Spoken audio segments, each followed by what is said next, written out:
আমি তো কিছুই পারি না, আমার বন্ধুরা সব পারে, ওরা বিশ্ববিদ্যালয়ে চান্স পেয়ে যাবে, আমি পাবো না, এরকম চিন্তা ভাবনা হয়।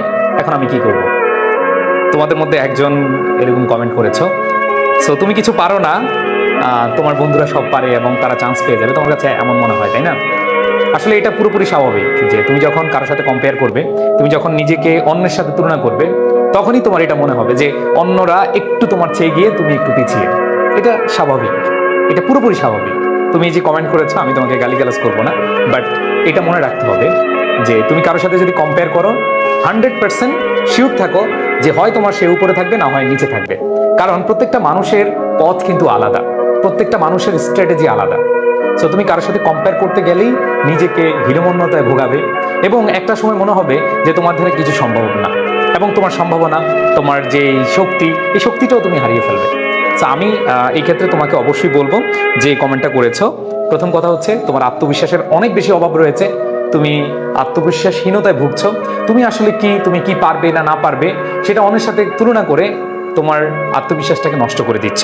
সো আমি প্রিয় শিক্ষার্থী তোমাকে অবশ্যই অবশ্যই বলবো যে যে কোনো পরিস্থিতি মোকাবেলা করার জন্য তোমাকে আগে যে কাজটা করতে হবে সেটা হচ্ছে তুমি কি চাচ্ছ, তুমি যেটা চাচ্ছ সেটা তুমি অ্যাকুয়ার করার জন্য তোমার সর্বোচ্চটুকু দাও, তোমার অধ্যবসায়, তোমার ধৈর্য, এই দুটো সংমিশ্রণে তুমি এগিয়ে যাও।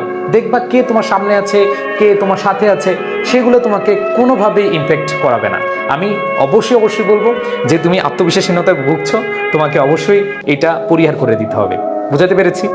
আর দ্বিতীয় যে ব্যাপারটা সেটা হলো তোমার নিজের মধ্যে যে শক্তিটা আছে, সেই শক্তিটাকে তুমি সর্বোচ্চটুকু ইউটিলাইজ করো। অবশ্যই প্রত্যেকটা মানুষের কিছু ইনার স্ট্রেংথ রয়েছে, যে স্ট্রেংথের মাধ্যমে মানুষ তার অসাধ্যকে সাধ্য করতে পারে। তাহলে তুমি নিজে যে কাজটা করবে সেটা হচ্ছে তোমার মধ্যে কোন কোন জায়গায় স্ট্রেংথ আছে সেটাকে আইডেন্টিফাই করো, এবং সেই স্ট্রেংথ অনুযায়ী তোমার মাঝে যেখানে যেখানে উইকনেস আছে সেই উইকনেসটাকে কাটানোর জন্য সর্বোচ্চটুকু দাও। কিন্তু মানুষের সাথে কি করবা না, কম্পেয়ার করবা না। তুমি কারো কাছ থেকে পিছিয়ে থাকতে পারো, বাট তার কাছ থেকে এগিয়ে যাওয়ার জন্য তোমার হাতে অনেক হাতিয়ার আছে, তোমার সামনে অনেক সম্ভাবনা আছে, সেটা কাজে লাগালেই কিন্তু হয়ে যায়। বাট আমরা সেটা করি না, আমরা মানুষের সাথে কম্পেয়ার করে বসে থাকি। এটা মাথায় রাখতে হবে, কোনোভাবেই কম্পেয়ার করে বসে থাকা যাবে না। এই জন্য তোমাকে তৃতীয় যে কাজটা সেটা করতে হবে সেটা হলো পরিকল্পনা। তুমি দেখো তুমি কি চাও। ধরো তুমি হচ্ছে কোনো একটা ইউনিভার্সিটিতে চান্স পেতে চাও, তুমি জানো এখানে অনেক প্রতিযোগী, অনেক অনেক স্টুডেন্ট পরীক্ষা দিবে, তোমার চেয়ে অনেক মেধাবী স্টুডেন্ট পরীক্ষা দিবে এবং তারা সব কিছু পারে, তুমি পারছো না, তুমি পিছিয়ে আছো। তুমি পরিকল্পনা করো যে তোমার যেখানে যেখানে পিছিয়ে থাকার বিষয়, সেই বিষয়গুলোকে তুমি ফোকাস করে নিজের সর্বোচ্চটুকু দাও। দেখবে একটা সময় অন্যদের তুলনায় তুমি অনেক বেশি এগিয়ে যাচ্ছ, এবং তোমার যে আফসোস আজকে দেখলাম, সেই আফসোসটা কিন্তু তোমার কি হয়ে যাবে, নিমেষেই শেষ হয়ে যাবে। এবং এইখানে আমি তোমাদেরকে বলবো যে তুমি পরিকল্পনা করো এইভাবে যে তুমি এখন কত ঘন্টা পড়ছো, তুমি আরেকটু ভালো করতে হলে বা আরেকটু সামনে এগিয়ে যেতে হলে, অন্যকে পেছনে ফেলানোর জন্য তোমাকে অবশ্যই আরো কয় ঘন্টা অ্যাড করতে হবে। মানে এই বিষয়টা তোমার অবশ্যই কি করতে হবে, হ্যাঁ, এটা নিজে থেকেই তোমার চেষ্টা করতে হবে। এই জন্য তোমাকে আজকে থেকেই পরিকল্পনা দিয়ে শুরু করে দিতে হবে, তোমাকে লড়াই করতে হবে, তোমাকে সংগ্রাম করতে হবে, এর বাইরে কিছু না। না হলে তোমার এই সারা জীবনের আফসোস, আক্ষেপ কিন্তু থাকবেই। এখন এই কথাটা বলার পরে অনেকের কাছে মনে হবে তাহলে ভাই আজকে থেকে শুরু করব। আজকে থেকে তুমি আবার অতিরিক্ত চাপ দিলা, মানে তুমি যা পড়তা, ধরো হচ্ছে তুমি এখন পড়তা হচ্ছে 7 থেকে 8 ঘন্টা, তুমি এখন চলে গেলা 16 ঘন্টায়। না, অতিরিক্ত চাপ নেওয়া যাবে না। অবশ্যই slow and steady wins the race.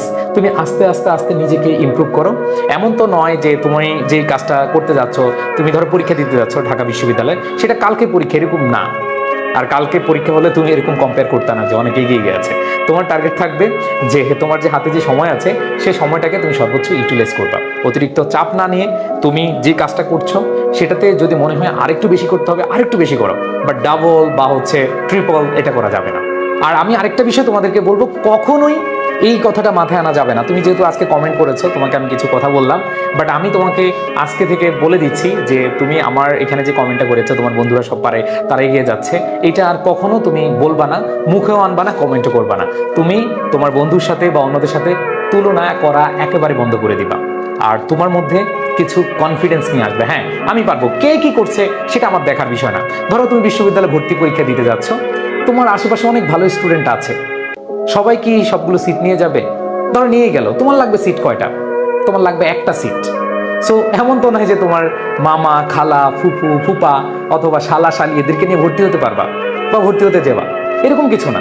তোমাকে মাথায় রাখতে হবে যে তোমার দরকার একটা, তুমি একটার জন্যই চেষ্টা চালিয়ে যাও। এরপরে বাকিটা তোমার দেখা যাবে রেজাল্টের পরে, কে এগিয়ে আছে কে পিছিয়ে আছে। সো এটা টোটালি মাথায় রাখবা যে কোনোভাবেই তোমার মধ্যে যে হতাশার কারণটা, এই হতাশার কারণটা আনা যাবে না। সো দিন শেষে যারা হতাশ হবা তারাই কিন্তু শেষ হয়ে যাবা।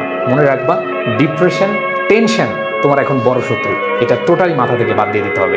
আর তোমাদের এই মুহূর্তে এসে অবশ্যই গাইডলাইন দরকার, তোমাদেরকে অবশ্যই সাজিয়ে গুছিয়ে পড়ার দরকার। তুমি পড়তে চাচ্ছ কিন্তু সাজিয়ে গুছিয়ে পড়ছো না, তুমি এলোমেলো পড়ছো, হুটহাট খালি যেটা মন চাচ্ছে সেটাই পড়ছো না, সেখানে অবশ্যই গোছানো একটা প্রস্তুতি দরকার।